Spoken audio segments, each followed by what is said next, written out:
Hello, everybody.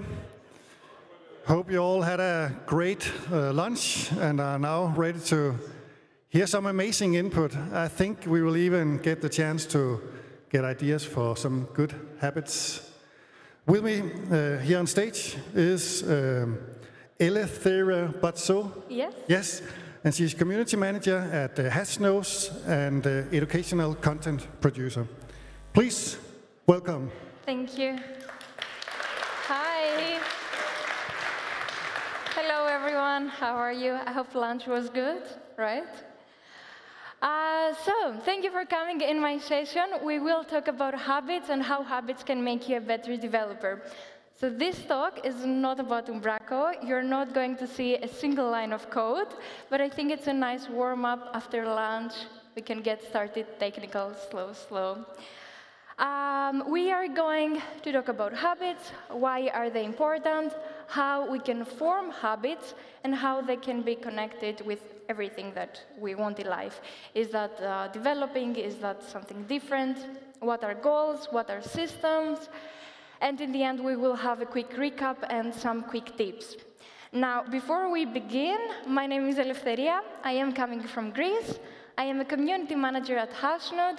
Hashnode is a free blogging platform, and community manager is something similar to a developer advocate, but with more focus on the community. And before we begin, I have a couple of side notes. The first one is also a bit more personal, and it's this image that you can see here. It's me, but it's from 2018, and it has a special place in my heart because it was taken in this stage. It was my first time ever talking in a conference, and I had a nice experience, so I said, yeah, why not come this year as well? Second side note, this talk is heavily influenced by some successful people, but also with some books, and you will see a lot of similarity with the books of Atomic Habits. Maybe some of you have read it already, so that's nice. If you don't, that's cool, because I will be talking about it. All right, let's get started. Why do habits matter? Sometimes we see something that is very successful, it's very big, and we think that some people behind that worked very hard, or they just were very lucky and they managed to do all these beautiful things. But is this the truth? Is it only hard work? Is it one-time success? Is it something else? We will talk about that. Now, before we answer that question, let's also talk about the power of small habits. Although we see those incredible things, and as I mentioned, sometimes we think it's due to hard work, sometimes we think it's due to luck, what if every day we make the right decisions? Maybe it's not possible to do that every day, but what if we did that? In the end of 1 year, we will have improved ourselves by 37%. So our goal in this case should be to always take the best decision. And if these decisions are so small, then it will be easier for us to make the right decision. Let's keep also that in mind, and in a bit you will see how these things are connected. We also have goals, and goals are great. I think that everyone has goals, and you should have goals. If you don't, you should have goals. Like we have goal to take a promotion, go for vacations with our family, solve a bug, start a startup company, do something. All of us have goals. But not all of us will succeed in those goals. Because it's not only about goals, it's not only about who wants it the most, but it's also about systems. So goals are good for setting a direction, but systems are better for making progress. And although goals are about the result you want to achieve, like the promotion, the startup, whatever, systems are about the process that will lead us to these results. So it's not only about focusing only on our goals, and it's not only about it wanting it very hard or hustle, but it's also about the system. And let me show you some more examples of that. Winners and losers have the same goals. Let's go to another field. Let's go to sports. In the sports, everyone wants to be the winner, and probably everyone is working hard. But not everyone can be the winner. Not everyone can win the gold medal. In fact, only one people will do it. Doesn't the other athlete want to do the same thing? Of course, everyone wants the same thing. But the thing here is the system. Is every athlete working or have the same system? Probably not. And it's not only about their athletes, but it's about their coaches, their support system. It's about everything they have around them. And the same can go to our coder life. Not everyone is a great developer, but maybe everyone wants to be a great developer. Maybe everyone is working hard to achieve that, but not everyone is following the same system. I'm not saying which one is the good system. That's something personal, and something that works for me maybe not work for you, and vice versa. We also have another quote that says, achieving a goal is only a momentary change. And I quite agree with that. Let's take, again, another example. Let's say that I want to have my room clean, but every day I go to my room, I throw my shoes, I throw my clothes, and then I stay in my room, I eat there, so I have plates, boxes, I drink my coffee there. Then I want to work out, so I will have my gym equipment. That's okay, because my goal is to have my room clean, so after all of these things, I will clean my room. So someone would think, okay, you achieved your goal was to have a clean room, and now you did it. Yeah, but that's not the point. The point is, how am I going to keep it like that? So what if instead of throwing my clothes and my plates and my coffee and my gym equipment, every time I was doing something, I would put it back in place? Or I would go to the kitchen to eat, so I wouldn't have that problem. I would go to the gym or outside, so I wouldn't have this problem. Now, we can also transfer this analog to something that we do when we code. For example, we want to write something and then pass it for review, and that's it. But that's not always the case. We want to write good, clean code, but sometimes the reviewer will give us back the code. So what is the issue there? Maybe sometimes we are in a hurry, maybe in fact we didn't know something, so that's why our code isn't perfect. But what if we take some extra minutes to recheck it on our own before we send it for review? What if every time we have a system on our own, that it would help us improve our code, so the reviewer or someone else didn't have to give it us back to us, and we would send it back, and having this loop. Goals restrict happiness. Maybe that sounds a bit controversial, but on the other hand, it can be true. We have this dual mentality that I will either do this or that. I will either be successful or I will fail.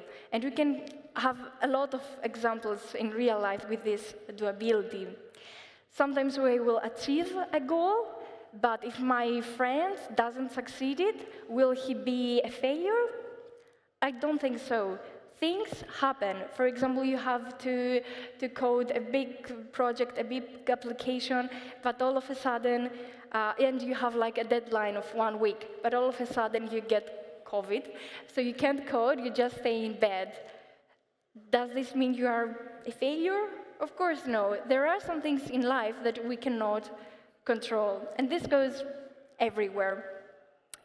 Also, goals are the enemy of long-term progress. And let's take a minute to think about that. We have a goal, and let's say we achieve that goal. Maybe you have a goal to take a promotion, and we do take the promotion. Think about the next day that you will go to the office. You will be happy.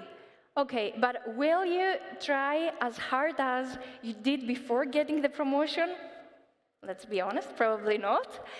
And again, let's say that you have a big plan, you achieve that big plan, but will you feel the next few days as happy or as excited as you were before?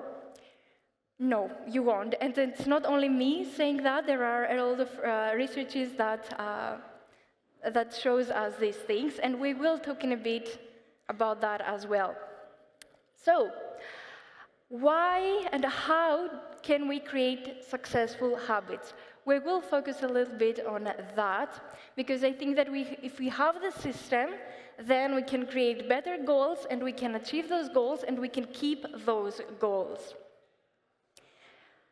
There are 4 rules, and I've taken those things from the book I mentioned earlier, from James Clear. So we have make it obvious, make it attractive, make it easy, and make it satisfying. These are the 4 steps that we have to follow in order to have some small habits that would lead us to better results. Now, let's go through them one by one. The first one is make it obvious. So we have a goal, we have a habit, but now we should make it as small as possible and as easy as possible, so it will be easier for us to actually tackle it. And there are a few things, a few tips that we can make to have this easier for us. So we have a simple rule that says, I will behavior add time in location. Let's say that I want to learn Vue.js, but I'm already working, so maybe I don't have a lot of time, but I really want to learn Vue.js. So something that I could do is to say, I will learn Vue.js at 5 o'clock, that I will be done with work, in a cute coffee shop that it's near my place. So I'm trying to define everything. The more I define, the better it's going to be. And my first sentence was, I want to learn Vue.js. I can define that even more, because just learning Vue.js, it's not going to help. Like, how will I start?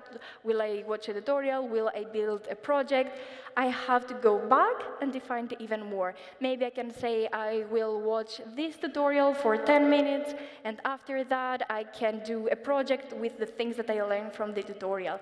The more you define something, the easier it's going to be to succeed in that.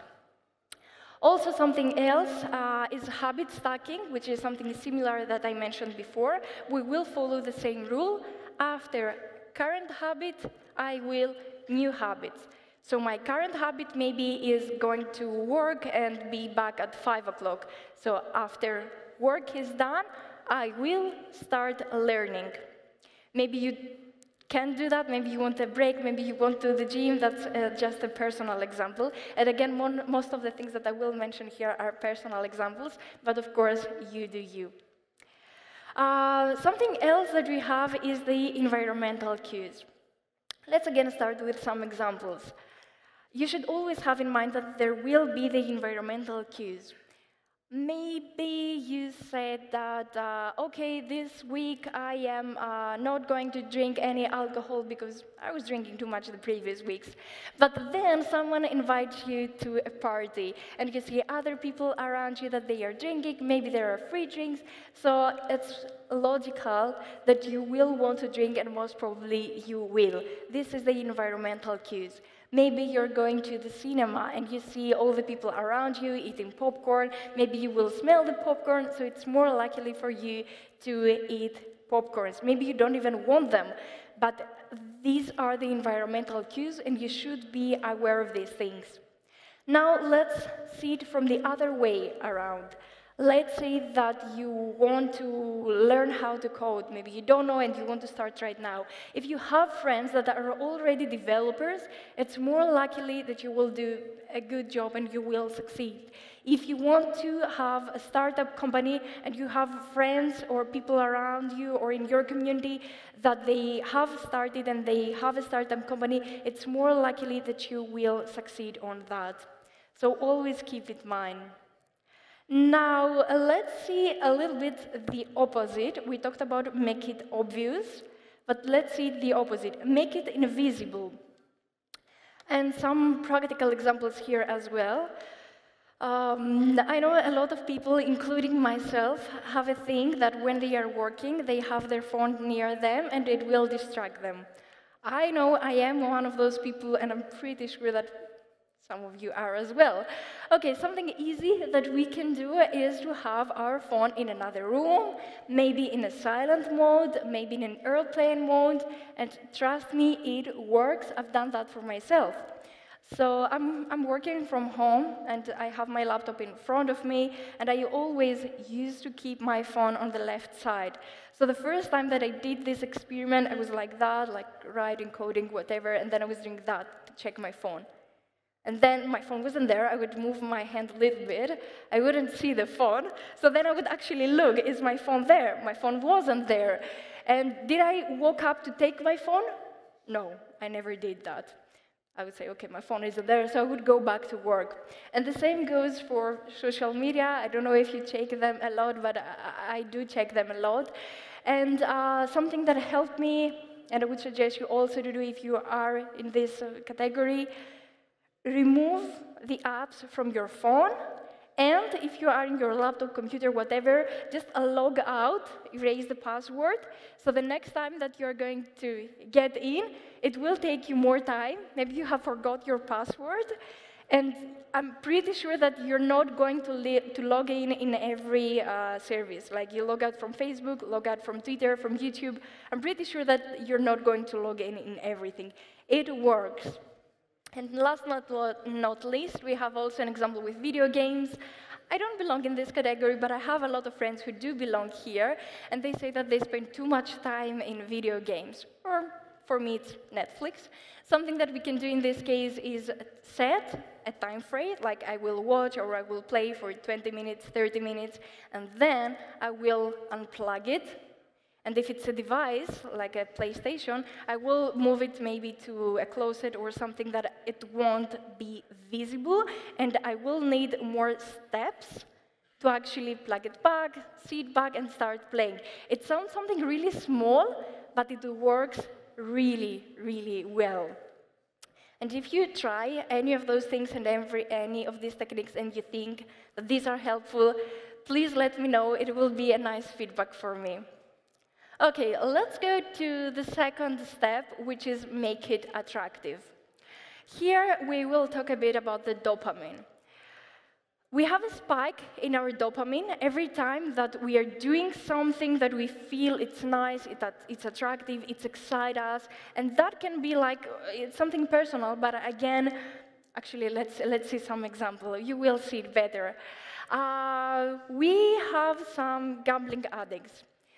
The dopamine will spike when they will enter the casino, when they see the lights, when they hear the chimes, and it's not when they will start playing. On the other hand, we have some people that like foods. They are foods, and me, myself, I'm in this category. The dopamine will spike the moment they will, for example, search for the best restaurants in their hometown. They will search for the best steak or the best dessert in their hometown. This is when the dopamine spikes. It's not when they will eat that. And again, there are many researchers that back up that even if we eat something, it's not as good as we thought it would be, because the dopamine spikes and we think it will be awesome, but the moment we have it, it's not that great. I mean, it's still good, but it's not as we thought it would be. And then we also have the bugs. We all have bugs, we have to solve the bugs, that's okay, we do solve them. But the dopamine spikes when we think about the solution. Something is wrong, when we figure it out, that's when the dopamine spikes. It's not when we will write the code, it's not when we will send it for review or whatever, but it's when we said, okay, that's not working, but that's how I'm going to solve it. That's when the dopamine spikes. And we want to make it attractive. We want the dopamine to spike because that's when we are going to do something. And again, here I have the same, almost the same example that I said earlier, the habit stacking and how we can do some things.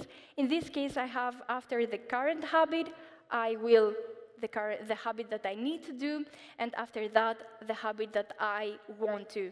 So let's say that I have the bug, I solve the bug, I need to send it for a review because that's the system, and then after this is done, I will go out, I will go to the gym, I will go for a beer, whatever. There is also the culture, which is something similar. I mentioned before the environmental cues. Culture is something similar. If you are surrounded with people that have the same interests as you, then it's more likely to make things beautiful and work things around. The third step here is make it easy. And it sounds a bit cheesy, and it's not as easy to do it, it's much easier to just set it. But there are some things here that can help us. The first one is just start. Really, really just start. I know a lot of people that they will wait for the Monday, for the best weather, for the best opportunity. They will wait for the new month. No, really, trust me, just start. And I'm not saying like start blindly. Obviously, make a plan, make a schedule, work on it, but start doing things now. Don't wait for the perfect opportunity, because I'm afraid it may won't ever come. Also, don't go for the extremes. Don't have like a big plan that you will build the perfect startup company and a lot of successful people will work for you. Yes, that's great, and if this is your goal, I hope that you will achieve it. But what if you start from something more simple and more small, like make an idea, test this idea with a few people, ask around. Always start from something small, and from there you can build something better, something bigger. And also, habits are the automation of repeated tasks. So it doesn't matter how big something is, what matters is the repetitions and how many times you're going to do that. A common example here is with the gym. A lot of people want to go to the gym. I don't know, everyone has different goals in the gym, but they will say things such as, I will go for 1 hour, I will pump, I will do this and this and this. And after a few days, we see that that's not the case. And again, I think that I'm not the only one. You have felt that as well. What if we set the minimum goal that I will go to the gym for 10 minutes? I don't know, 10 minutes seems like nothing. But what if you actually do that? Go to the gym for 10 minutes. I'm pretty sure that if you go, you will stay there more, not only 10 minutes, but it's a mental trick that we say to ourselves something is easy, like 10 minutes is like nothing. So if we start doing that, the dopamine will also spike, so we will continue doing that again and again. It's like an infinity loop, and we want to have this loop. This loop is a good one. I also have here some other examples, but I think that we covered most of them. So let's go to the last one, which is make it satisfying. And the first thing that you see here like is a toothpaste, and it may seem irrelevant, but it's not. So we want to make things satisfying, and if they are beautiful, if they are attractive, if they are satisfying, we will do them again and again. The toothpaste or the soap have some bubbles. Do you think that these bubbles actually offer something to us, something about cleaning? No, they don't have to do with cleaning, but they have to do with satisfaction. We get more satisfactions if we have these bubbles. And then there is also another example. We have French fries. Do you think that we eat French fries because they are healthy? Obviously not, no one does that, but we do eat them because they are satisfying, and they have fats in them, and we are programmingly, like historically, we do like these things. Try to give your things, try to make your things as satisfying as possible. I know that's not easy, but if you make them small, very, very small, then it will be easier to find satisfaction in them. And something similar, something that I really believe it will help you, is also the habit tracker technique. Basically, it's something like a to-do list. If you don't already do that, write everything down. Really do that, maybe for a few days, and then you can check if it's something that works for you or not. So write stuff down, and every time you do something, of course, like make a tick or check it or whatever. This is how habit tracking works, but also some newer researches show that if you say it out loud, that you completed something, your brain understands it even better, and you think that you should continue doing that. So it's much better, it's much easier to cross something, but also say it out loud. And also that's why things such as GitHub works really well. And these days we see a lot of people and a lot of platforms doing similar things, like they have these tiles that we always have them, we want to have them with a color. Habit tracking works. Now, let's get to the last part of this talk, which is our quick tips. Some things we have already seen them, some things will be maybe new. The first one is avoid having 0 days. 0 days is the days that you won't do anything. You absolutely don't want that. Even if it's something small, really small, try to do it. Maybe you will code for 5 minutes, 10 minutes, do it. Don't just let everything for the weekend or whatever you have. Just try doing small things. The next one that we talked about is make it obvious, attractive, easy, and satisfying, or something that can help you is the opposite, which says make it invisible, unattractive, difficult, and unsatisfying. If something belongs in these categories, it's more likely for you that you won't do it, so you will do the opposite, which is the good habit. Be the architect of your environment. Set up the things as you want them to be set up. You have the environmental cues, you have your culture. Sometimes this can be a good thing, sometimes it's not so good. Have it in mind and work on that. Use habit trackers, we've just mentioned that, and review and reflect on your process. It is important to move forward and improve. We do this at work, but why not doing this on our personal life as well? If something works, great, that's awesome, keep doing it. But if something is not working, why not taking a step back, rethink about it, try to figure out what's wrong, maybe discuss with someone, discuss with your community, and try to figure out a solution. Last but not least, you become your habits. And quite literally, the habits define you, and you define your habits. It's, again, a loop. Thank you very much. I hope that you like my talk. Thank you.